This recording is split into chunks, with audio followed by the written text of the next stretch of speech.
Hello, ഇന്ന് നമുക്ക് ഈ ഒരു വയർ ഹെഡ് ബാൻഡ് വെച്ചിട്ട് ഒരു ഹെഡ് ബാൻഡ് ഉണ്ടാക്കാം. അപ്പോൾ ഞാൻ ഈ ഒരു ഗ്ലൂ ആണ് എടുത്തിട്ടുള്ളത്. ഈ ഒരു ഗ്ലൂ നമുക്ക് ഈ ഹെഡ് ബാൻഡിൻ്റെ എൻഡിലായിട്ട് ഇങ്ങനെ അപ്ലൈ ചെയ്യാം. നമുക്ക് എൻഡ് ക്യാപ്പ് ഒട്ടിക്കാൻ വേണ്ടിയിട്ടാട്ടോ. അപ്പോൾ എൻഡ് ക്യാപ്പ് നമ്മൾ ഒട്ടിക്കുകയാണ്. ഇനി നമുക്ക് ഈ ഒരു ഗ്ലിറ്റർ ട്യൂബ് എടുക്കാം. ഗ്ലിറ്റർ ട്യൂബ് ഇതുപോലെ ഇപ്പുറത്തെ സൈഡിൽ കൂടി നമുക്കിത് ഇങ്ങനെ കുറേശ്ശെ കയറ്റി അറ്റം വരെ എത്തിക്കാം കേട്ടോ. എത്തിച്ചു. ഇനി നമുക്ക് എന്ത് ചെയ്യാം, ഇത് കട്ട് ചെയ്യണം. അപ്പോൾ എൻഡ് ക്യാപ്പ് നമുക്ക് ഈ അറ്റത്തും ഇടണം. അപ്പോൾ അതിനെന്ത് ചെയ്യണം, നമ്മൾ ഇങ്ങനെ മടക്കുക കേട്ടോ. മടക്കി നോക്കുക എവിടം വരെയാണ് നിൽക്കുന്നത്. എന്നിട്ട് ആ എൻഡ് ക്യാപ്പ് വെച്ച് നോക്കുക. കണ്ടോ, ഇപ്പോൾ ഏകദേശം ഈ ഒരളവ് എൻഡ് ക്യാപ്പ് ഇടുകയും വേണം. ഈ ഒരളവിൽ നമുക്കിത് ഈ ഗ്ലിറ്റർ ട്യൂബ് വെട്ടിയെടുക്കാം.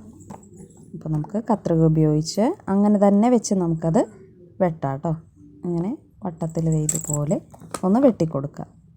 ഇപ്പോൾ തന്നെ ഗ്ലിറ്റർ ട്യൂബ് അധികം ബലമില്ല, വേഗം പോരും. കണ്ടോ. ഇനി നമുക്ക് എന്ത് ചെയ്യാം, ഇവിടെയും ഗ്ലൂ അപ്ലൈ ചെയ്യാം. എൻഡ് ക്യാപ്പ് ഒട്ടിച്ചു കൊടുക്കാം. ഇനി നമുക്ക് ഈ രണ്ട് പോംപോംസ് എടുക്കാം. ഈ ഹെഡ് ബാൻഡിന് മുകളിലായിട്ട് ഈ രണ്ട് സൈഡിലും വെച്ച് കൊടുക്കാം. അപ്പോൾ നമുക്കിത് അത് ഒട്ടിക്കാം. ഇപ്പോൾ രണ്ട് സൈഡിലും ഒട്ടിച്ചിട്ടുണ്ട് കേട്ടോ. നമ്മുടെ നേരത്തെ ഗ്ലൂ തന്നെ ഉപയോഗിച്ചാണ് ഒട്ടിച്ചേക്കുന്നത്.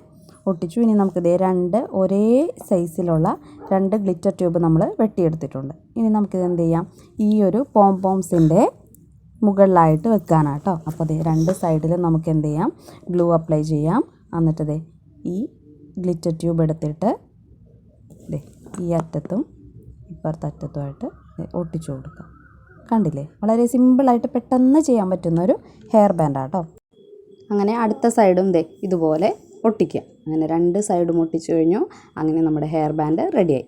അപ്പോൾ ഈ ഹെയർ ബാൻഡ് ഇഷ്ടപ്പെട്ടെങ്കിൽ ലൈക്ക് ചെയ്യുക, കമൻറ്റ് ചെയ്യുക. ആദ്യമായിട്ട് കാണുന്നവരാണെങ്കിൽ സബ്സ്ക്രൈബ് ചെയ്യുക കേട്ടോ. Thank you.